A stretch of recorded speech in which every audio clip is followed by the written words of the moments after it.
Estou de volta na minha caverna, aqui é escuro, então já peço desculpas, porque tem zilhões de luzes ao meu redor tentando reparar este dano, que é ainda meio-dia e a gente precisa ligar a luz, senão sai se batendo nas coisas. Fora isso, olá! Como vão vocês? Tudo bem? Eu sou a Lila e hoje a gente vai falar sobre planejamento. Não aquele planejamento burocrático, mas um planejamento mais fofinho, que é o tipo de planejamento que eu aprendi a fazer para conseguir controlar um pouco o caos que é a vida de freelancer. Porque antes de... Eu já falei pra vocês no outro vídeo, antes de começar a viver integralmente como freelancer...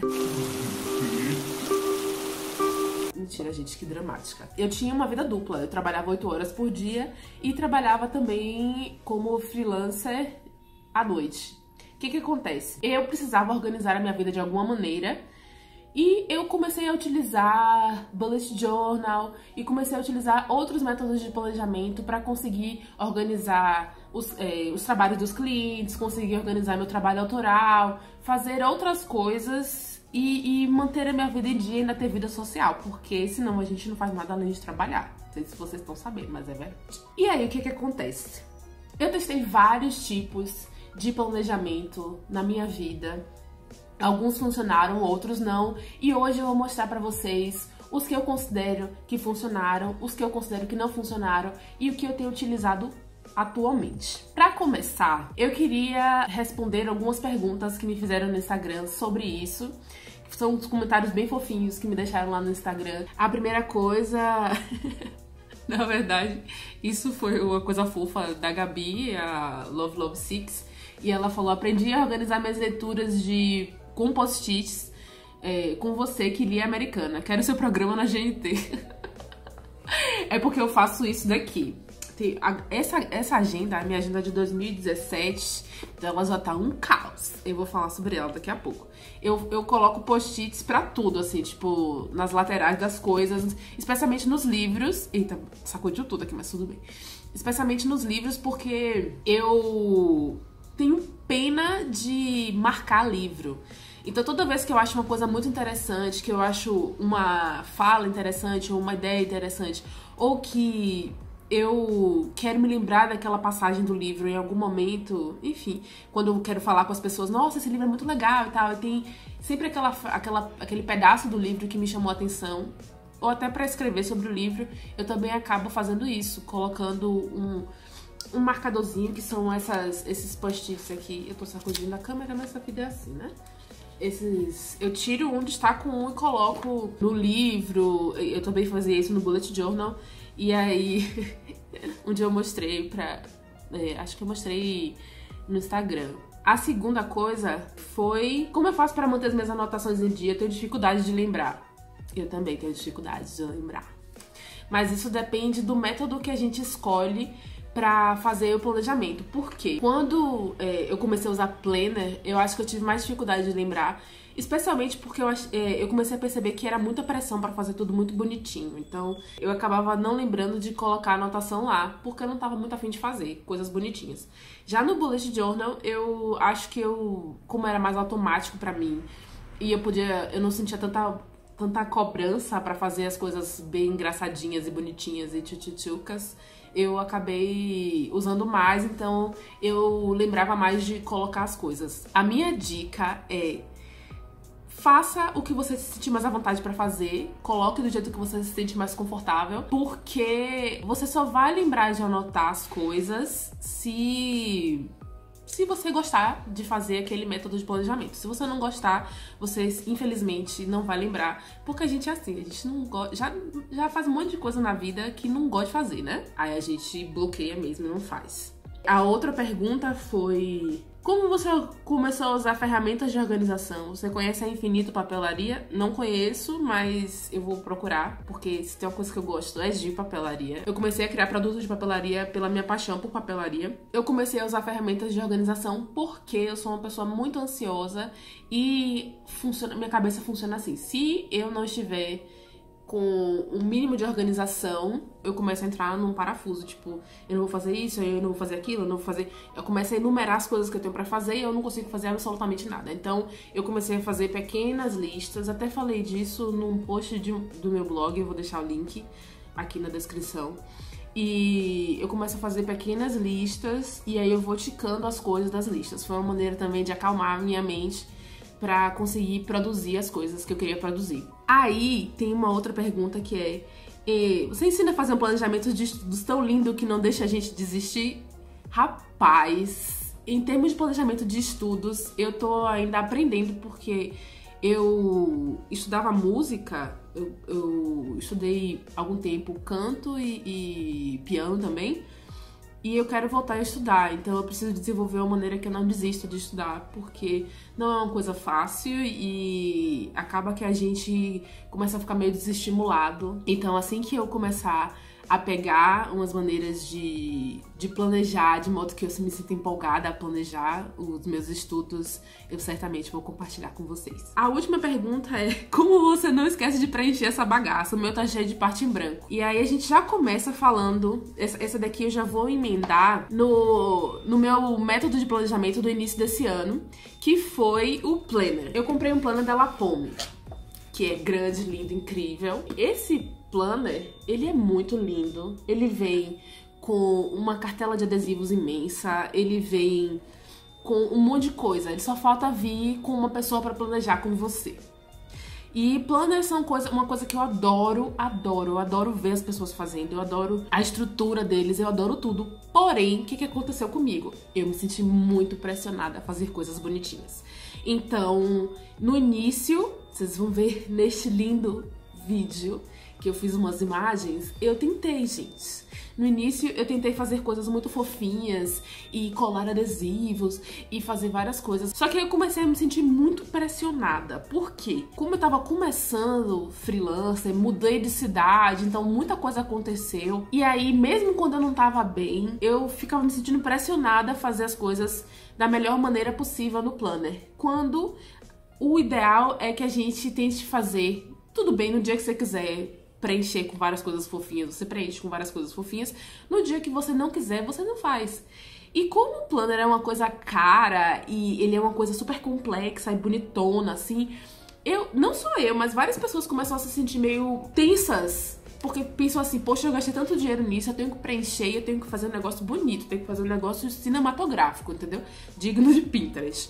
E aí, eu comecei a não preencher mais, porque eu achava, bem, eu não vou fazer bonito, então eu não vou fazer. Isso é um pensamento bem besta, mas eu acho que planner, eu não sei. Quando eu fizer o meu planner pra vender, porque eu tenho essa pretensão, eu quero fazer ele de modo que as pessoas não se sintam tão acuadas de preencher. Apesar de planner ser uma coisa muito linda e desse planner especificamente ser incrível, eu acho que ele tem que ser uma coisa mais funcional. Então, assim, não ter tanto tracker, sabe? Essas coisas de ficar vendo quantas vezes você bebeu água, vendo quantas vezes você tá feliz, quantas vezes você tá triste, quantas vezes você tá isso, roda disso, roda daquilo.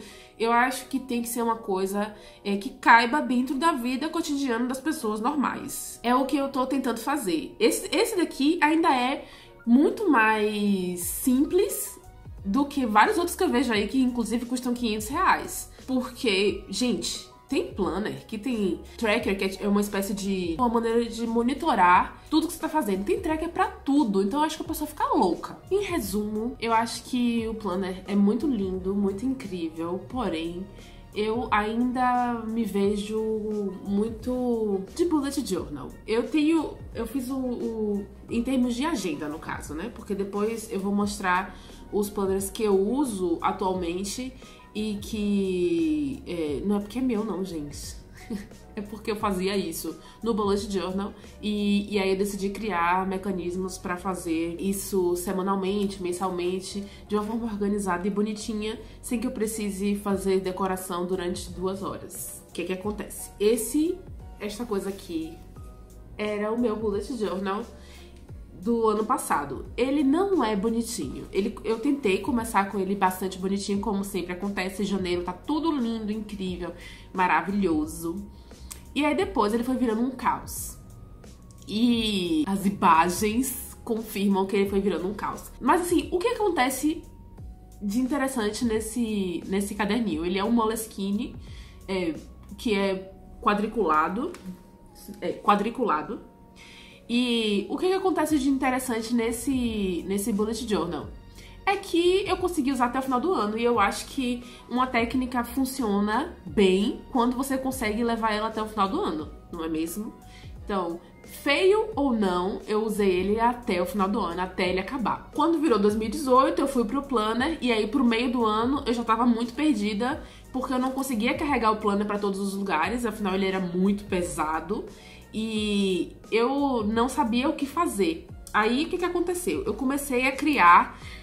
assistindo vídeos e vendo as pessoas, especialmente as ilustradoras que eu gosto e tal, comecei a criar umas tabelinhas de planejamento semanal e planejamento mensal. Aí eu vou compartilhar com vocês como é que funciona o meu planejamento atual. No início do mês, e pra mim é até divertido fazer isso, se tornou meio que um processo de, como é que eu posso dizer, uma tradiçãozinha minha nesse ano.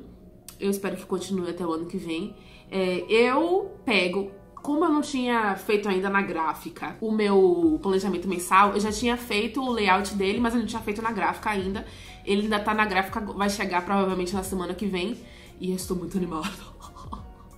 Eu fazia, todo mês eu imprimia um da minha impressora mesmo e começava a fazer o planejamento do mês. Então, todos os eventos que eu sabia que iam acontecer naquele mês, todas as coisas que eu já tinha confirmado, coisas das minhas postagens que eu já sei que tem que acontecer em determinado dia da semana, tipo Madame Lila, e coisas que eu já tenho confirmadas. E aí eu vou tendo uma ideia de quais são os dias que eu tenho mais livre, quais são os dias que estão menos livres, já uma visão completa do mês. Depois disso, todo domingo ou segunda-feira de manhã eu pego isso daqui, que é o meu planner semanal. Eu fazia a mesma coisa que eu fazia com o planner mensal, porque este é o último mês que ele está... Esse mês, inclusive, eu sem querer imprimi no papel adesivo, mas a ideia acabou ficando muito boa, porque eu só precisei colar ele na parede. Isso. Eu fazia a mesma coisa que eu fazia com o planner mensal, eu imprimia ele, e aí quando eu fiz ele na gráfica, eu peguei um pra mim e eu comecei a fazer o planejamento semanal. Aí, como eu comecei a usar as duas coisas, o planner que eu já tenho, porque eu não queria deixar ele completamente em branco, e o planner, que é esse planner semanal. No planner, no caderno planner, né, nesse Coragem aqui da Lapome, eu anoto somente as coisas de freelas, coisas que não tem a ver com a quadrada. Então, freelas que eu faço para outros clientes, freelas que eu faço de diagramação, de ilustração, outras coisas. E até coisas da minha casa também, se eu preciso fazer faxina, se eu preciso fazer feira, essas coisas. Eu pego as coisas que eu tenho que fazer, no início da semana eu pego o planner, o Coragem, o planner da Lapome, e pego o meu planner semanal. No planner da Lapome, eu anoto as coisas de casa, os meus freelas que não tem a ver com a quadrada, coisas que não são as autorais. E no planner semanal da quadrada, que fica colado na minha parede toda semana, eu coloco as coisas que dizem respeito à quadrada. Então, as postagens, os eventos, palestras, feiras, coisas que eu tenho que planejar, vídeos do YouTube com os temas, tudo nesse planner semanal. Por que eu decidi separar? Porque aí eu tenho uma ideia de qual dos dois tá pesando mais, e na semana que o da quadrada tá pesando mais, é a semana que eu vou fazer menos freela. Na semana que o freela tá pesando mais, é a semana que eu vou fazer coisas só mais básicas na quadrada. E eu tenho que organizar como é que eu vou postar vídeo, como é que eu vou fazer as coisas. Tendo a visão dos dois separadas, porque o meu objetivo de vida é ter cada vez mais coisas da quadrada, tendo as duas coisas separadas, eu consigo ver o peso de cada uma na minha semana. E foi assim que começou a funcionar as coisas pra mim, porque eu tô usando regularmente esse método. Às vezes até eu nem uso o planner da Lapome, eu fico usando só o planner semanal. E esse formato, especialmente o planner mensal, mudou a minha vida, porque mudou o modo de eu me organizar, se tornou uma rotina interessante, uma rotina legal, e eu acho que só assim a gente consegue se organizar, quando a gente começa a tornar esse tipo de planejamento uma coisa legal, uma coisa gostosa de fazer, uma micro tradição na nossa vida. Então eu coloco um chá, um café, boto Gilmore, e aí eu começo a fazer as coisas, começo a fazer os planejamentos, tanto da semana quanto do mês. No início do mês eu já fico toda empolgada, porque tem outro calendário pra fazer. A louca, né, gente? Mas... Então é isso que eu faço. Eu vou até linkar alguns dos vídeos de pessoas que eu gosto e que me inspiraram a fazer esse tipo de coisa. E é isso. Eu espero que vocês tenham gostado desse vídeo. Até a próxima semana.